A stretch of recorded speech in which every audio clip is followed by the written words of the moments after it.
Continue now with Donald Trump is in Akron, Ohio this evening. So your campaign has new leadership. Both Corey Lewandowski and Paul Manafort have left. How do you see the turnover? Do you think it matters to voters, or what's going on? Well, I wanted to keep Paul as a chairman, but, you know, it was just something I felt we should do because that was really one event, if you think of it. But I ultimately decided, he's a good guy, but I ultimately decided I want to run the campaign the way I want to run the campaign. And, you know, we just had a poll come out, the Los Angeles Times, that has us 2 points ahead. We're very close in Ohio. We're right about even in Florida. I think we're doing very well. And don't forget, she's spending a fortune of money.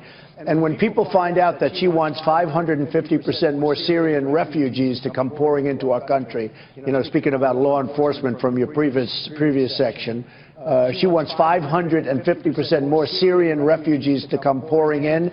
I think a lot of people are going to stop thinking about her. I think it's ridiculous. Frankly, with the email scandal, I don't even know how she's able to run. It's because people don't pay that close attention. But anyway, let's get back to your campaign staff. When you're president, if you win, you're going to have to put together a staff, all right, of people to advise you and help you run the nation. Now you've turned over 2 guys in less than 6 months. Now, would it be fair to say your judgment about those 2 men wasn't good? Would that be unfair? Well, in the meantime, in my company, I have people for many, many years, and I've done that. I just wanted to make this change. I felt very comfortable with the people that I have. I've liked them for a long time, and I wanted to make this change for a while, and I made it. You know, we have like 3 months to go, and I wanted to make sure that it was something that I wanted. And I like these people. I've always felt comfortable, and I decided to do it. Now, the debate is going to be everything. You know that, right? The polls now, whether the LA Times has you ahead by 10 or 2, or you're behind 85, or what, it doesn't matter. The first debate is going to be the Super Bowl of debates, all right? So you and Hillary Clinton, all right? And everybody's going to be watching. Even the pinheads who don't watch will hear about it, and they'll see it on the Internet after the fact. Right. All right. You understand that this is make or break, right? The debate. It's make or break. Well, I think it's going to be very important. I don't know if it's make or break, but I've done well in the debates. I had 17 people in the debates, and, you know, I'm the one that survived, and I've enjoyed the debating process. I never debated before professionally or as a politician because I was never a politician before. But we had 11 debates that I participated in, and according to everybody, I did very well. All right. Now, are you going to call her Crooked Hillary during the debate? I mean, are you going to do that, or are you going to keep it at a issue-based?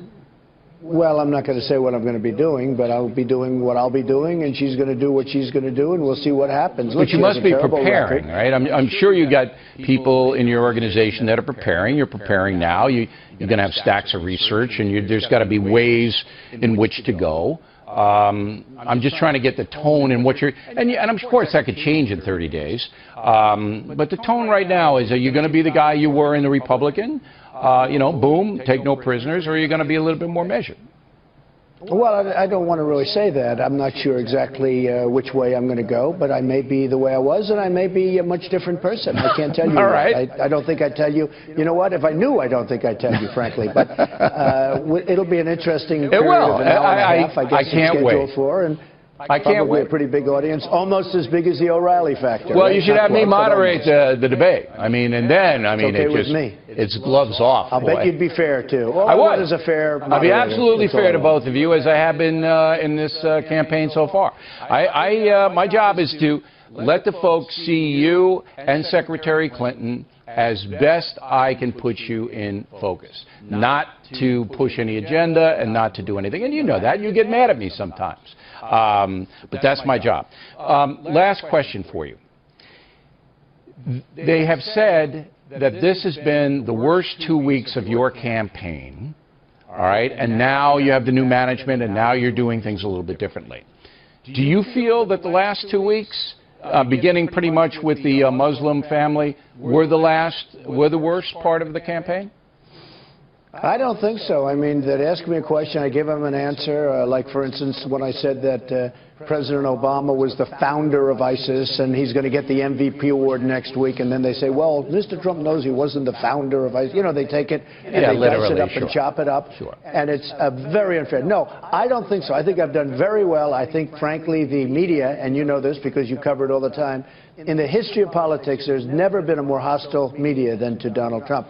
So they'll take a perfectly good statement that I make, dice it up, chop it up, and then cover it for 3 days solid on some of the other networks. You may be right about that. Not too much. You may be right about that. I think we did very well, and I think the last week, and I think you've seen this, I think the last week has been the best week that I've ever had from the beginning, and that starts with the primaries. And most people have said that the last week, because you're doing the speeches now, and you're not calling anybody names. But always keep this in mind: the media did not like Chester Arthur very much. So I don't think it's at the level of you, but Chet got hammered a little bit. All right, Mr. Trump, as always, thank you for your time. We appreciate you being accessible, and we're hoping Hillary Clinton will come on the factor as well.